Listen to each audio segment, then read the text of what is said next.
comes the nasty gram.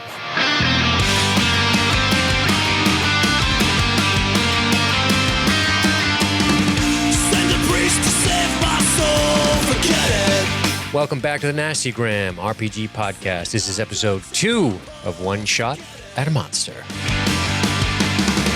it too hard is the poison to the heart of a cynic redemption. Now I'm waking to pain. All right, welcome back. I am Josh. I am your dungeon master, and joining me is... Hi, I'm Dean. I'm playing Adric Winmere, the Knight. Hi, I'm John. I'm playing Dr. Merrick Hoffman, the Scholar. I'm Matt. I'm playing Keeler Ulfson, the half-elven bone carver ranger. And I am Jake, and I'm playing Avery Colburn, a young noble on a quest to be famous. All right, guys, as we left off, we went for our nice little semi-expository setup scenes to a completely unexpected combat. As you guys are in the streets of Bergenheim and had just met up the four of you for the first time after meeting this outsider. Well, maybe you guys are the outsiders now, but Keeler Feeling that Ulfson. way. I feel like this Keeler set us up. And yeah, I guess we'll have to see which side he jumps in on. We'll see how the first round goes. But out of the shadows of this side street came not one, but 4 spears shooting forth. Bummer, Hoffman. Ooh. Yeah. We're all going to you. Matt, I would like you to make a strength saving throw. Dean and Jake, what are your armor classes? So a question about that. Yes. Kind of to Dean. Do you think that we wore our armor to go see the noble? My guy probably put on armor the second he stepped off the deck, but I doubt he's carrying his shield. So my thinking is, because I'm trying to make a certain impression, which is that I'm a hero on a journey to kill a monster. So I probably dressed for the part to go see this guy. So I'm wearing some pretty heavy duty armor. Shield probably isn't drawn. So Same. At the moment I've got an 18 armor class. Okay. So same. I'm wearing splint mail, and I have a shield, and I did take defensive as my fighting style. My character is basically a tank, but I don't think he would have his shield on him as well. It'd probably be on his back. I'm guessing he'll get it on him next round. Yeah. Yep. So right now his AC is a 19. Wow. You can do that as part of regular action. Splint mail. And Hoffman, he has a breastplate, but it's not on. It's in his things. So But a gorget. Yeah. Avery wears half plate armor, and it's probably like almost like a black color with like a gold trim. I don't know if you've ever seen those like old knights that wear armor that look The like Lannisters, yes, they're very sharp. But another thing about it is like it. I mean, I'm sure you know that Winmere keeps his armor in tip-top condition, but it's in such good condition that you question if he's ever been in a real fight. It's that moment not where a scratch on it. Exactly. Not a scratch. Like, you know, it's painted plate. People have been trying to be for years. but not a scratch on it. Newly lacquered, but You're going to have to throw it out exactly. after this combat. he got it lacquered on the way up, like right before he left. I've got a lacquer guy. He's on the boat. Leave all your action figures in the box too, don't you?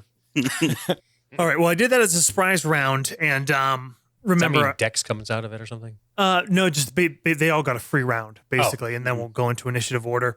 Dean, you took 2 hits again, kind of cinematically. The hit points aren't like you're not really getting hit, but 2 of these spears kind of Stumbled me. struck.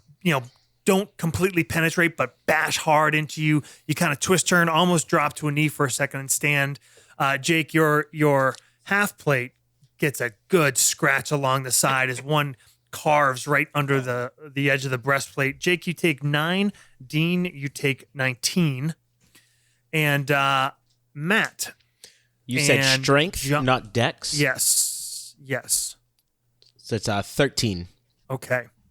As you kind of turned and pivoted to look back and point the way towards this beer hall, the muddy, frozen streets, suddenly your feet get caught and that mud turns to ice and almost concrete around your feet. And you are trapped. You are immobile right now. Your feet are basically frozen in this mud, which is turned to rock solid ice.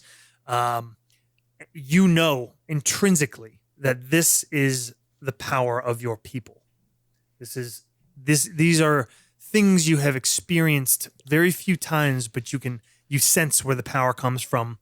And out of the darkness, out of the shadows of the side street, come charging forward behind the spears 4 men, another figure approaching behind them. They are of half-elven blood. They all have furs and armor underneath and are charging forward, wielding axes and rushing at you. So let's get some initiatives. What do we got? Adric screams, ambush! I got a 9. Or Hoffman's got a 9. Hoffman 9. Adric? 12. A 19 for Avery. Keeler has a 14.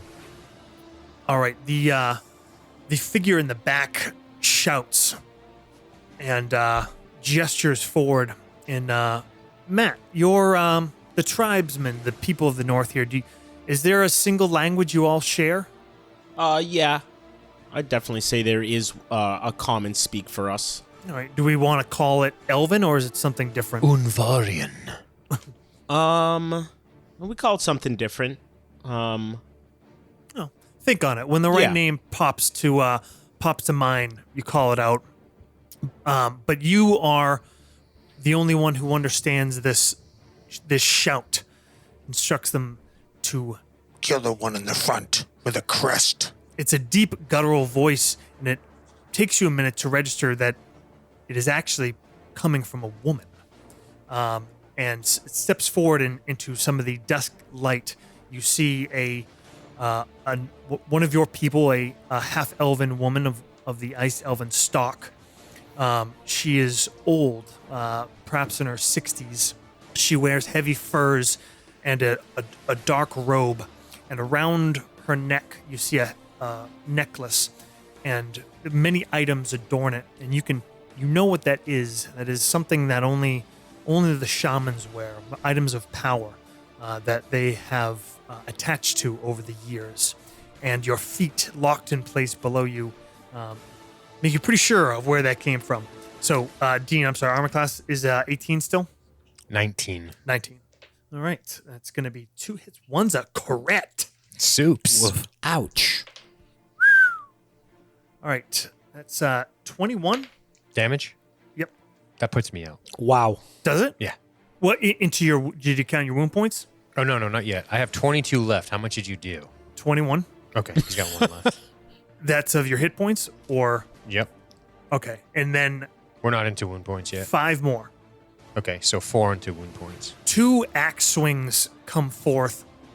One cracks hard. You feel a snap. Okay. You think a not rib good. might have cracked, and that breastplate almost starts to swing forward. Jake, your armor class, sir? 18. Okay. 2 charge forward at you and swing. I'm sorry, 3 went for Sir Adric, 1 went for you and missed. And it is Avery. All right.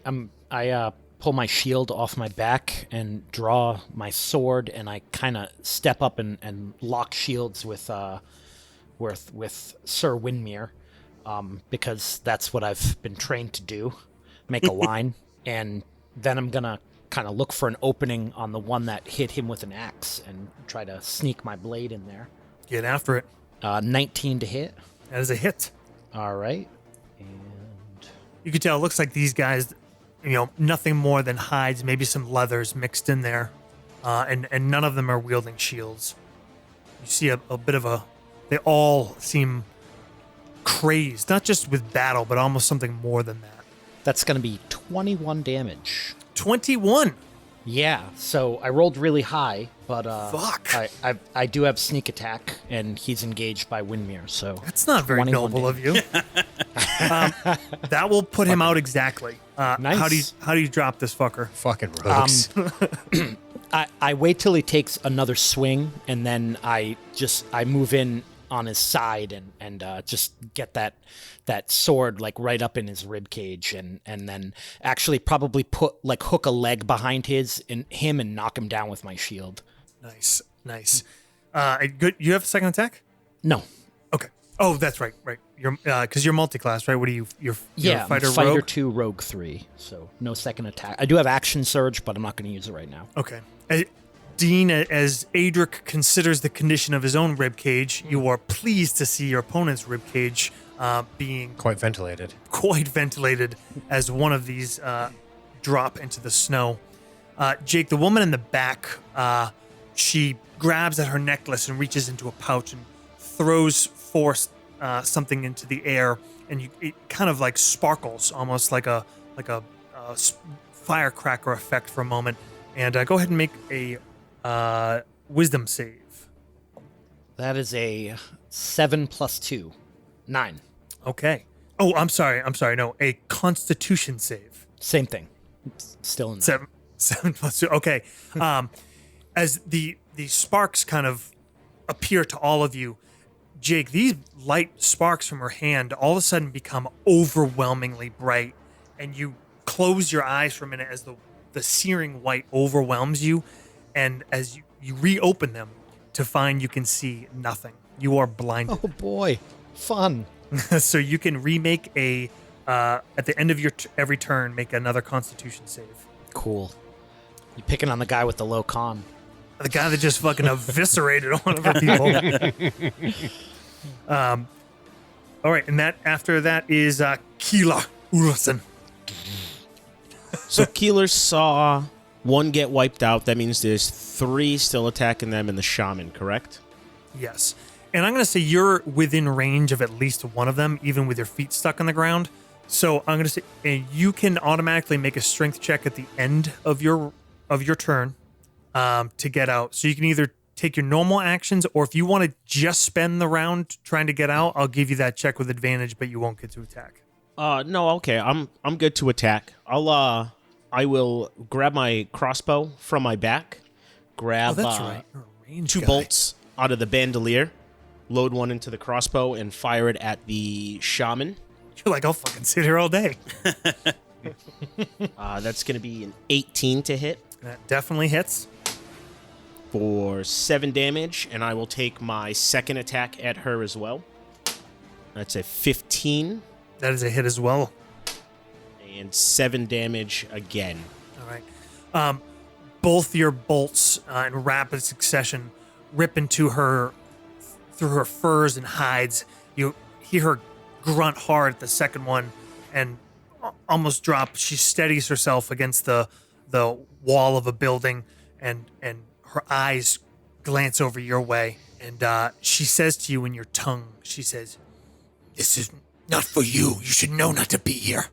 and So with I have a crossbow expert as a feat. It says if I use the attack action with a one-handed weapon, which a heavy crossbow is, I can use a bonus action to attack with the hand crossbow I'm holding. heavy crossbow is a one-handed weapon? Yeah, What kind of hands you working with? proficient. Big hand. Big ass hands. Hogan. I'm not gonna. So I'm not you- gonna use it yet, but I want to make sure that I'm reading that right. Right. I'll double check on the hand crossbow. I can't or believe the heavy a heavy crossbow. crossbow is not a two-handed weapon. Oh no, it is two-handed. Sorry, my bad. The hand crossbow. So for future reference, though, what does that feat do? Like, let's say you use the hand crossbow. If I make an attack action with a one-handed weapon, I can use a bonus action to attack with the hand crossbow I'm holding. Oh, okay. So like if you were in melee with a one-handed Yeah. weapon, you could take a pew shot. Yeah, Cool. well, That's so I dope. wanted to know if these guys if they attack with me and I use my reaction to, or if like I get an attack of opportunity and I attack, does that give me a bonus action as well, or no? You're not going to be able to use your attack of opportunity with a ranged weapon. Okay. Yeah. So you don't, whatever. It's fucking D&D rules, but you don't like quote unquote threaten a square with a ranged weapon. Okay. So I mean, attacks of opportunity might come up like more situationally based. So if the situation presents itself, then I'll let you know. Word. And then you but, said I like, can make a by- strength check to get out Yes. of the Word. Yes, sir. Make a strength check. DC 14. Oh, got it. That's 15. All right. Your feet break free. The mud shatters into small bits and kind of flies around. They scatter across and then sink into the mud directly beyond. And you pull yourself free with a grunt. And as I break free, I'll say to her in our tongue, "I am their guide. You will not stop us." Adric. Damn you. Adric manages to claw his way up from one knee. He feels the wetness on his side, which unfortunately is not the weather. And he draws a sword, a shield, and he says, "By Carmichael's." And I just fucking lunge in. Nice. All right, 2 of them are still directly in front of you. The other is kind of now almost behind Avery's. He stepped up to your side. So I leave the woman to the man with the bow, and I go for the men in front of me. good call. And I bring that sword down in a great arcing swing, hoping to separate their little souls from their treacherous bodies. Hey, a 19, and guess who took improved crit? Oh, you are champion, sir. Jump in, sir. Champion. Champion. That's a crit. So you roll double damage dice, but you only add the plus, right? Once. That's how that works. You only add You double dice. So you double dice plus Pluses the, are all an normal. attribute modifier. Yep. So, strike number 1. 4 plus, 10, 13 total Nice. for the first schwack. All right. And the second, an 8 plus 3, 9, 10, 11. Plus 3 to Plus 3 plus 3, 14, sorry. no. So one sec. Proficiency and strength, right? Yes. Okay, I did it wrong then. So 14. 14. That will hit. Cool. And let's get this going. There's another 5. 5 total. Mhm. All right. You draw your shield, pray out to your god, and you lunge forward. And this opponent, it's not what you're used to. I was going to ask that. You sort of hold back a little bit, preparing for an opponent who fights the way you're used to, who's looking to parry your attacks, Strategy. who's looking to, rely on their, even without a shield, to block, to parry. He's just reckless and wild. There's no there appears to be no training. No training, certainly ferocity, Inexperience, perhaps. perhaps experience, but he is not really looking to protect himself in any way. We shall exploit this. So you kind of don't put every ounce of strength you have behind it, but you definitely hurt this guy bad. Okay. Hoffman. I have a second attack. Oh, I'm sorry. Excuse me, Hoffman. Ugh, Please. Pardon-moi. You didn't take 2 attacks? Oh, I did. I'm sorry. You did. Yeah. I'm sorry. Do you want to surge? You get it back after a short rest. I am going to use a bonus. Can I use a bonus, which is second wind? You can. Yep. So that's a D10 back in health because I'm already into wound points here, plus my con. Okay. And what this is going to work? plus your fighter level, Dean.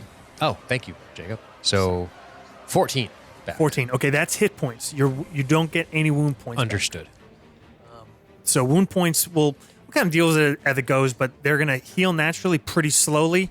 And even with magic, it's going to take a good amount of... It makes sense to use action surge. I'm guessing we're not going to get into more protracted conflicts in the streets. Yeah. So I will use it All right. and take another action. Okay. Sorry, Hoffman. Hoffman, please. I'm doing this for your own good. But I want to. Just stay back there but with I- your books. I have an order to uphold. Okay, I'm watching this man. He's huffing and puffing, swinging his sword around, trying to goad me into something silly. I'm going to go in with a bit of a conservative attack based on what I know about his sort of overextension of tactic. 16. Okay, let's not do that. Let's tell you the totals, right? Yeah, So that would be 22 that's a hit. So would 16 be? for another 6. And this is the same one you were going after? Yeah. All right. You think you nicked along the last time, and this is Seems to be slowing down. all you need. You put him down. How do you do it? Okay. I would say most likely he overextends himself in a last-ditch effort to save himself, and in doing so, he opens himself up for a devastating thrust in the armpit region. Beautiful.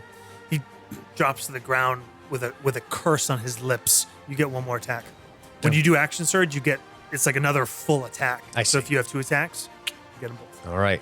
We will withdraw that sword with speed and the strength granted to me by my lovely god in turn and hack at the other one, hopefully catching him unaware. Ooh, well, isn't that not bad? 17. That's a hit. And, ooh, that's a good one. 11. 11 damage. Okay. Definitely take some steam out of him. Book boy. Can I go yet? Hoffman, go ahead. You look up from your scroll and you notice something seems to be occurring in the street. I stumble for the metal cylinder on my scabbard, and to unlock it, I'll say that takes a standard action to unlock it, and a blue glow beams over my side, and I pull a crystal out and attach it to a gauntlet I have on my right hand, and I kind of step up to Sir Windmere and kind of put my arm on his stomach where he got stabbed, and I cast healing word on him. Ooh. And you feel this heat all of a sudden in this cold environment kind of sear over your stomach, and this blue light kind of glows between you and your shield, kind of glows this whole area blue, and you feel much better after that. For a split second, I imagine Wimir grabs him and is like, "What are you doing, man?" Until it feels like healing. Because I don't know him too well yet, Yep. and everyone's attacking everyone. All of a sudden. 13 points healed. So you can either take 13 hit points so this is up to you, John, as the Okay. deliverer. Okay. You can either do that or 1d4 wound points. I'll do 1d4 wound points. Okay. So just 1d4 without any Without anything. modifier. Okay, 2. Yeah, so we want to think of, when you're restoring magic through, through hit points, you're flowing their vitality back and you're strengthening them. This is literally knitting Mending. wounds closed. I mean, this isn't, again, we're aiming for a little bit more of a low fantasy thing. I mean, this is crazy to see wounds literally closed before your eyes. Right. So yeah, that heat you feel seems to stop some of the bleeding. Mend and that busted rib. You definitely feel better. And then I kind of step behind you, and that was a bonus action. So I'll draw my crossbow and just wait. Wimir takes a deep breath. All right. You've never quite felt something like that, or perhaps you have. Do you think Sir Adric has ever experienced magical healing before? It's possible. It's possible he has. I would say it's an unlikely case, but maybe one of the chaplains on the field of battle. Perhaps not quite as overt like that. Maybe he said some prayers, and I woke up the next day feeling pretty nice. Okay. But an overt, immediate feeling of healing like that, I don't think so. Okay, cool. All right, top of the Better round. start reading those books. Baddies are coming at you. So one's going to take a schwack at you again, Dean. Can you see that? I do. That's another 20. That's the Oh, third man. 20 on you. Yeah. Just this combat. Yeesh. Josh, you 21 can't kill the AC now. character who is like the center of the prophecy. not a good damage. a short roll, game. thankfully. So it's a crit, but it's only 13. Okay. Do you still have any hit points left? I have one. Okay. Whoa.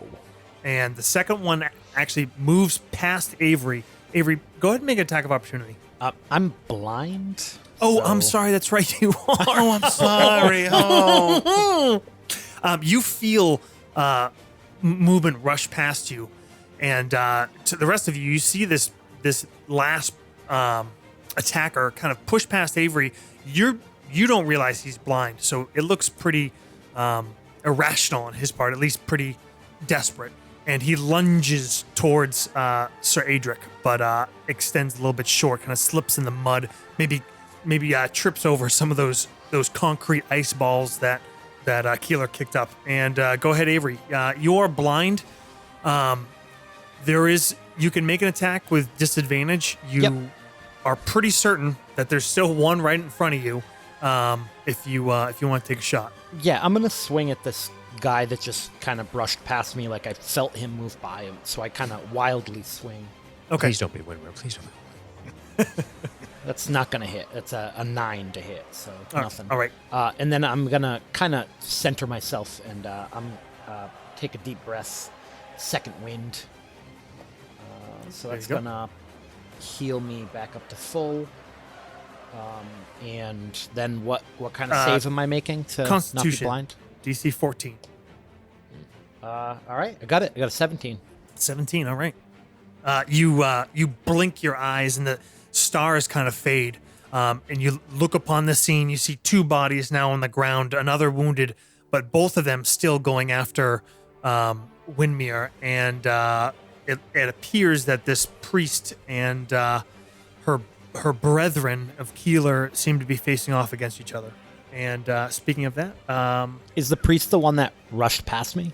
nope, that was the last attacker. Okay. He kind of came. He's the only one that came at you at first because he couldn't really get to Windmere. And then when one of his compatriots fell, he leapt forward into the gap. Matt, this woman curses, spits under her breath, and she pulls another one of these objects.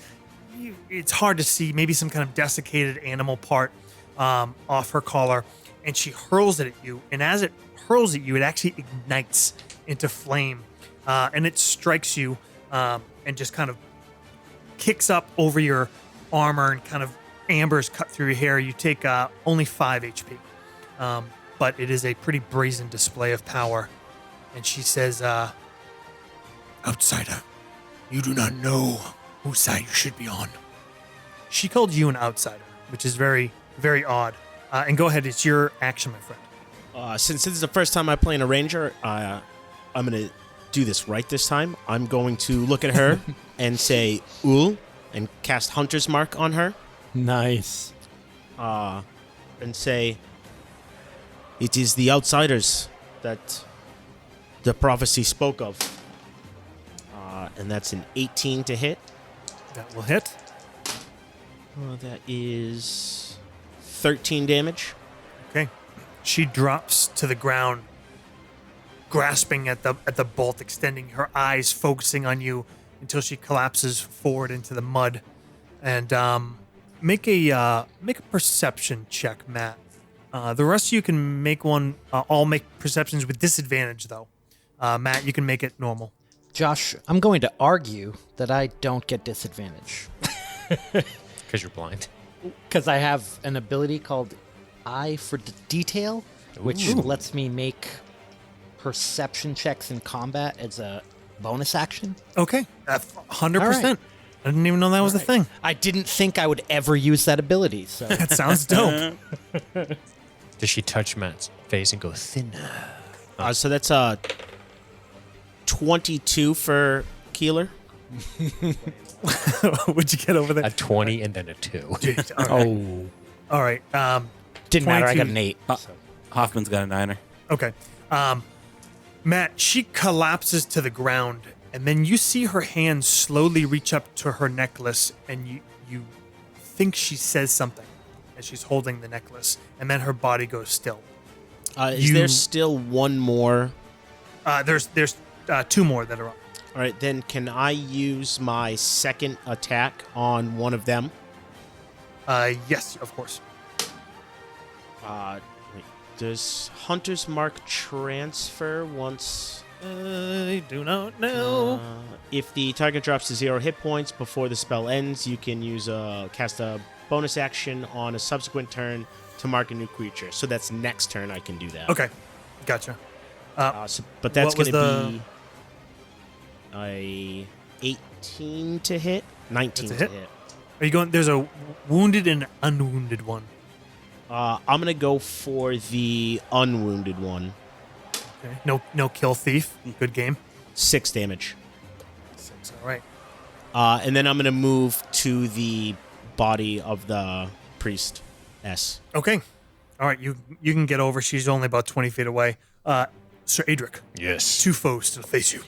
I have my shield in front of me, and my foolish courage beating through my heart, and I say, only 2 of you left.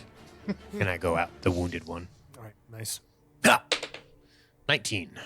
That is a hit. Excellent. For 9 damage. 9. Niners. He's barely on his feet. You see, he coughs blood. I feint at the other one and then attack him again.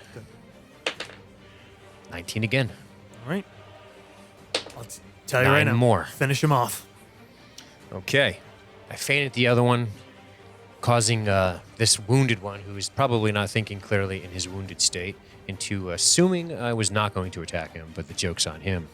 I would say the first strike clangs across his crossguard, disarming him, and then I close in with just a nice, good old-fashioned thrust to the gut, and then I kick him into the wall and turn and look at the other one. All right. One still remaining. Hoffman. I level my crossbow at him and I say in Elvish, "Lay down your arms or die."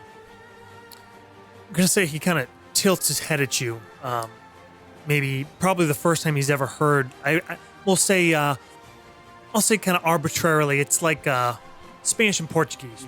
Different language, but you can pretty much convey the message. But Yeah. the two types of Elven are different. But he just looks at you once, and then his eyes snap back to Sir Windmere. I shrug and loose a arrow at him, and before it hits him, it bursts and sprays a green mist into his face. Can cast poison spray at him, so it's a con save for Lovely. him. Con save. Okay. 14 DC. He makes it. Anything? I don't think it's Take half? I don't know. May I ask a question while you consult that? Yeah. Windmere's trying to ascertain, he's got an idea as to their martial prowess, but he's trying to consider their motivation. I am skilled in perception, and I'm curious as to, do they seem to be fighting with a fervor of a trained soldier? Do they seem to be fighting with the fervor of men possessed, men paid? Can I ascertain that based on the frothing and the slathering, if they seem to be being motivated from something beyond? You don't think so. You think it's more akin to perhaps in the Battle of Seven Hills, some of the Animosity? orcs. Bloodlust almost. Aha, okay, got it. Perhaps through a combination of training and experience, but you do think it is of themselves. And they're men. They are, well, Wow. Hoffman. They are, yes, they are similar to Matt, in fact. Understood. No half damage. Okay. It's just nothing. He coughs and spits and then refocuses on Windmere and attacks you. Rolls a 1. Finally. Jeez. We're gonna go, actually we'll use our old house rule, which is one's give an attack of opportunity to whoever they attack. So Dean, take an attack. All right. So as he clumsily steps forward, not realizing he has stubbed his toe on his friend and pitched forward, off balance, Windmere takes that opportunity to try to swipe at his face with a 9. Total? Yeah. Okay. He actually kind of slips further than you expected, and you swing over him as he almost stumbles in the mud. Got it. Jake, Avery's up. All right, let me roll and then I'll tell you what happens. Does an 18 hit? 18 does hit. Keep me a pick here with words. And it's going to be 12 damage. Okay. What do you fight with? Sword? Yeah, so I imagine it's the length of a longsword, but thinner. Not quite a rapier, but just a very light longsword. In game terms, it's a rapier, but Cool. I just All right. hate that every rogue has to use a rapier. Call it a court blade. They're all or something. swashbucklers, apparently. But is that enough to finish him off? It is not. Okay, so I'm gonna action surge. Okay. 15 to hit, That's a hit. 10 damage. That is enough. All right. 2 hits. So- How do you drop this last one? So what I do is I'm watching Sir Windmere engage with this guy, and I kind of walk behind him and cut him across the back of the leg. And then as he's kind of falling backwards towards me, I put my sword through his back. All right.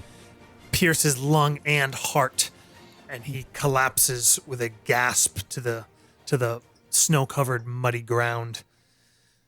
All is still for a moment. Keeler, your eyes sweep back over the scene. You see these new, possibly companions of yours, dispatch 4 of your brethren in rapid succession.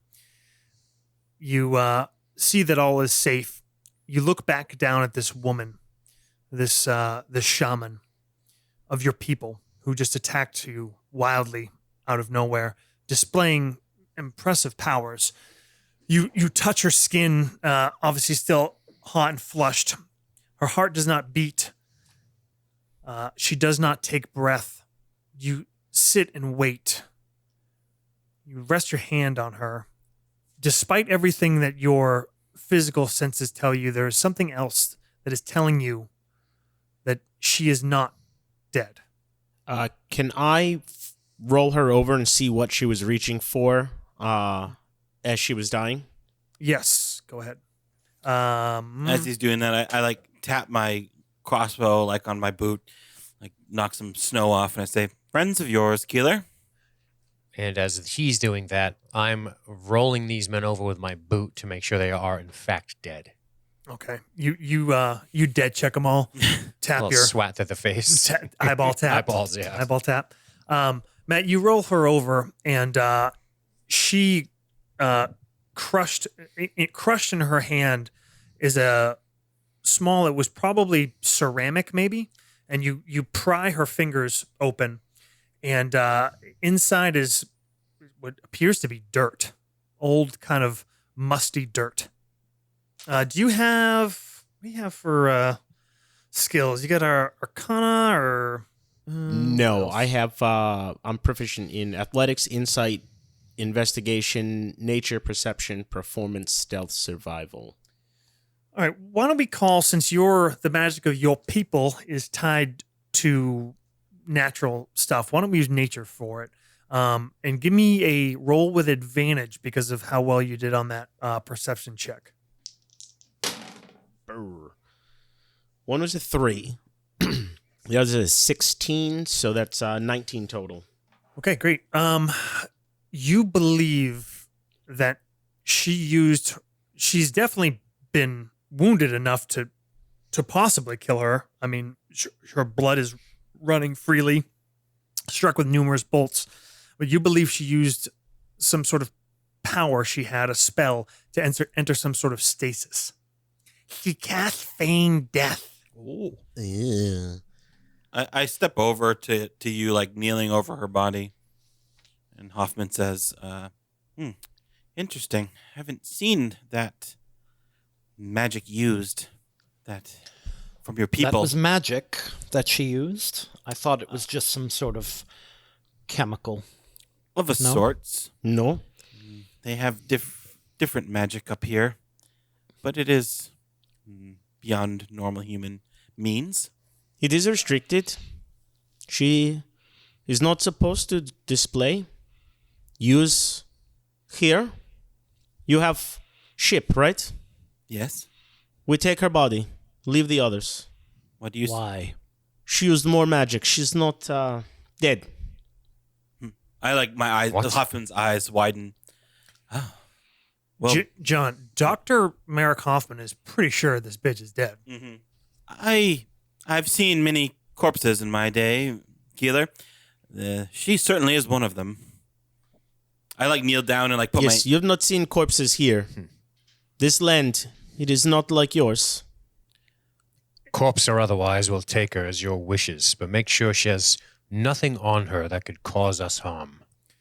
Matt, as you were, moving her hands and her necklace of talismans, you kind of shifted her furs a bit and exposed some of her wrinkly chest. It's still PG. You don't see any nip.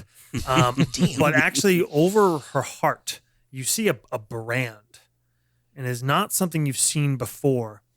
It appears to be a very simple design, a mountain, the outline of a mountain, and inside it or below it, a flame. Can I make a history roll on that? Sure. Or Arcana, whatever makes sense. Let's do history. Okay. Yeah, no, I rolled a 2, so like an 8. Okay. Nothing occurs to you. That is interesting, Mark. Is this usual, Keeler? This? No. Branding, yes. It is common among some tribes. Josh, Avery checks the other bodies for that brand. You reach down and pull aside these hides. Blood smears along your hand, and you do in fact see the same brand in the same place. As you do, you hear a voice say, "Oi, what's going on? What's the trouble then?" You look up in the street and you see a few men walking by, look like dressed as sailors. Say, your boys, they look around. They see that you're their kind of people for the most part. They say, "You want us to call for the Lord's men? What happened here?" I say, these savages attacked us, came out of that alleyway and threw their spears at us. My friend here was wounded quite badly. But we took care of the problem ourselves. Doesn't seem like the constable does much policing. Yeah, not this early. Shouldn't be trouble yet. No, we meant no harm to any of the passers-by. These men had what was coming to them, but please extend our courtesies to the constable and his men. All right. We'll tell down by the docks. Maybe they can send somebody for the bodies. He doesn't seem to care, does he? I say, are attacks like this common here? I haven't seen anything like this. I mean, sometimes more the crossroads. He nods up ahead. Things get out of hand a bit, but not like this. Is that, you capture one of them? He points at you, Matt. No, he's with No, us. she is dead. Oh, We will go now. He looks a little confused. Said, "Yeah, a little bit much trouble for us. Come on, boys." They shuffle on. Nothing official. These guys just look like sailors off a boat. I Windmere, say, thank you for your concern, gentlemen. Windmere, are you all right? I kind of check your body. It's a nice body. It is nice. Hoffman, I'm not sure what you did, but I swear that blow from that thing was worse. Yes, well, you did have quite extensive injuries, but thanks to the Tathazine crystals, I kind of tap my gauntlet as it glows. Why don't we take this opportunity? Tell us a little bit. When we did our sort of game prep and planning, we talked about low fantasy, but the idea for some magic and John playing an artificer, which I've never had in a game before. Tell us a little bit about how magic works in this world. Sure. So, for humans and for half elves, at least in the more civilized South, magic is a bit out of the reach. The only ones who really wield arcane magic are the Sun Elves, and they, though the half elves that are born from them have some innate magic, it's very muted. It's more parlor tricks than anything. Years ago, the humans found an ancient ruin beneath the capital, from what they now call the Elder Race, that contain these crystals, these blue crystals, still glowing in the ruins themselves. And they learned that they could wield these crystals and fashion them into devices, into gauntlets, into weapons, in order to have magic-like effects. So they can wield a certain amount of arcane power from these crystals, which is it kind of goes. It's more half of the ability of the artificer to wield the crystal and build a device that uses the power correctly, and it also helps that Hoffman himself is a half elf, lets him tap into the power of the crystal a bit more innately, alongside his artificer training.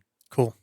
Neat. All right. I like that. And we've already kind of mentioned how the wild elves or ice elves, or the tribesmen, the half elves of the north, tap into magic in a very different way, a more, I guess you call it druidic, shamanistic kind of way. So, all right. Well, let's say we'll jump forward a few minutes here. Not long to get this this individual back to the boat. You do, as you are bringing this body onto the ship, you explained that to the captain with with no problem between your reputations of a doctor, a lord, and a knight. You were quite popular with the sailors of the ship on the way up. So most of the crew, except for those stuck on watch, are happily off after the crossing, probably making their way to a beer hall already. So you have this body below decks, this old woman. You have a couple lanterns lit down here. You can see her a bit better. Matt, you suspect, to the rest of you, I'm actually, Merrick, you would know this as well, but to half-elven blood, this woman who looks to be in her 60s, and yet still vital, still obviously demonstrated some strength beyond just magical means. And she's not a small woman, standing decently tall, but broad of shoulder and waist, probably very powerful in her prime. And you guess, the two of you, Merrick and Keeler, that she's seen at least a century and a half, you think, and have her laid out in front of you, her body stiff, growing cold. Are you sure this woman is alive, Keeler? I think. By all accounts, she seems dead. Like Hoffman, I've seen many dead men. Is this some trick then? Will she come to? There are things they can do, yes. I am not familiar. I spend my time in the fjords. I do not spend much time with them. Why she was here, I do not know. Can she hear us talking? If she's alive, yes. We are right here. She is right there. I'm sorry, Keeler. So Would she die if we put a sword in her chest? You're pretty sure that whatever you do to this body will affect it fully. Yes. I think she saved herself moments before. And why continue the ruse now? We know she's alive. And you say she knows that. You're not, Matt, you're not positive if she has awareness or not, actually. Now that you kind of stop and you focus back on the body again, it's so convincing because it is. Because the physical signs that you're seeing, the lack of breathing, the heartbeat not happening, I mean, those processes are not happening. It's not an illusion. It's some kind of stasis. So now that you think about it, you actually believe that she probably is unaware that she is not face down in the mud in that alley. I do not think she can hear, but if she wakes, she will know. For now, it's like sleep.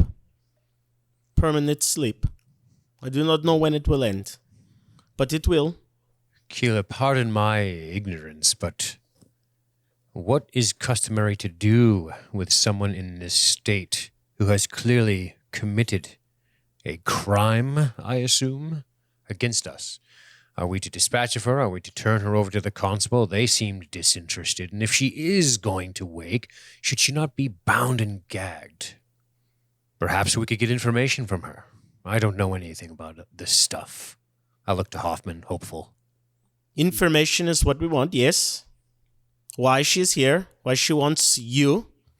She spoke of Crest, and I'll tap on your chest. Ah. We're not going to get any information from her. Are you sure? She's a fanatic. They were all willing to die for their cause. No amount of threats against her life are going to change that. Let's honor them. Shing! Adric pulls out a sword. Wait. Are you so certain we won't get any info?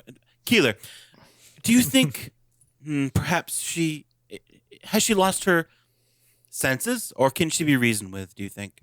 Keeler, I mean, it appeared to you that, I mean, you think what she was saying was shocking, considering the common bonds. I mean, tribes compete, but not for many, many years have there been outright conflict between any of the tribes. I mean, maybe between individuals, things like that, but the tribes are at peace with each other. They have a collective mission essentially, to live in this land and serve as a go-between to the passages to the ice elves to the north.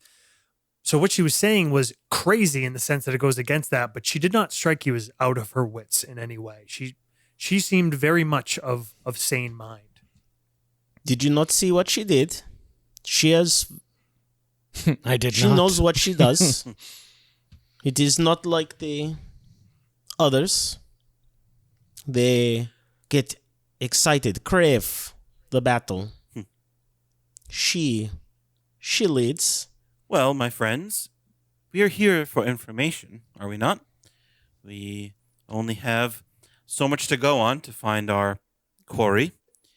Perhaps we can glean some tasty bits of information off this person before we hand her over to the constable. You are right. And you see Hoffman, like, he had his he still had his crystal on his gauntlet, and he actually wraps a leather band around it and locks it with the same lock that's on his scabbard, as if to say, well, we're in, if this is going to happen, we're going to keep this out, because generally he keeps it away so nobody sees it. But I say there is another way to get information from her.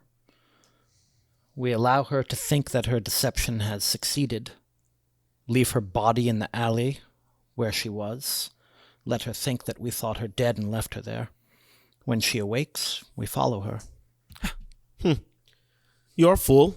You think you follow her in the wild? I look back at Hoffman. You will help, yes? I've seen my fair share of the wilds, good killer. I think we could track her down, or if anything, you could track her down. Imagine looking at what Jake just said, what Avery spoke was good sense. And then the thought of these two men in heavy plate and splint tracking this woman anywhere. It would be like being in a armored car trying to catch up with the Ducati through city streets. And as you speak, to rush your decision, some of you notice slight movement. You think slowly the chest rises. Long beat. She's breathing. I don't think we have much choice. Points with Slowly his it sword falls.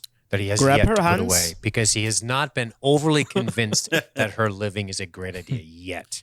Unless, of course, I am told by somebody who, in my opinion, has a right to tell me yay or nay, which is Colburn himself. But I will keep that sword out, especially if I see the chest rising and falling. Especially if I don't see her trinkets taken off of her or her pouches or her anything. So if she has all that stuff, I turn to Hoffman and I say, can we strip her of these things? Of course. I throw Keeler a rope, and I start pulling like the poultices and the pouches off of her body while Windmere stands over with a sword at her chest. I'll bind her. All right, Matt, you're starting to tire. You let's say had as soon as you saw movement, realizing you hadn't done it before, just out of the fascination with what's happening, you pulled the talisman off. But as you're binding her, suddenly the hand flutters, the eyeballs flick open, the eyelids flick open, and look up at you. She kind of coughs. And her eyelids flitter around the cabin, startled by where she is, and you feel her start to move. You grab one hand you already kind of have pinned, and she looks at you, and she says in your tongue, Don't let her speak. You fool. You cannot let him find it. It must be. I grab like a rag and I put it over her mouth. okay. Make a strength check. Yeah. Is she talking in Elven? Yes. Okay. Tenor. All right. If the geriatric woman begins to overpower Hoffman, I will assist him. Doesn't overpower, but all she manages to do is turn and tuck her head, and she reaches with her hand, which is partly pinned. You grab it and you press it down. You see, it looks like she's trying to reach out for Sir Adric. God damn it. And you push her hand down, and she locks eyes with you, Matt, as you jam her arms back down. Surprisingly strong for a woman of her age. You see her hand dig her fingers into her own chest and mutter something, and then you see the skin around her hand blacken and wither, and she is without a doubt dead as she draws the life out of her own heart. What? Well then. Oh, Adric steps back. kind of released my grip on the rag and step back. Camera cuts once again, and we come back to where we began. At the end table in this large, long beer hall, the smoke filling the ceiling, exiting through the chimneys on either end, billowing forth from the center, bringing heat as the mud slowly drips and drops from your boots at the end of a more than eventful day. The camera pans around these four individuals who we've gotten to learn a little bit more about and seen some of what brought them here. Dr. Merrick Hoffman, as we said, had produced a scroll case, laid out many scrolls, written the word octogrim. Below it, he writes, what do you write to describe whatever the ambushers were? What would you call them? It was 3 men and the shaman. 4 and the shaman. 4. All right. Zealots. Yeah, Octogrim and the Zealots. Merrick dips his ink or quill back in the ink well, looks around. It's time to put together everything you know about what brought you here and what has just occurred. But we will do that next time. Ooh, daddy. Sweet.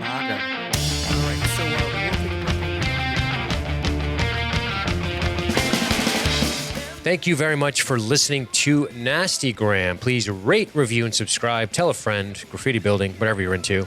Check us out at nastygrampod.com and also on facebook.com/nastygram. Intro music by a Wilhelm Scream. You can find them on Spotify. Scores by Adrian von Ziegler. Links in the show notes to YouTube channel. Special thanks to LSG Media. Me. Just kidding. And thank you very much for tuning in. We'll see you next time.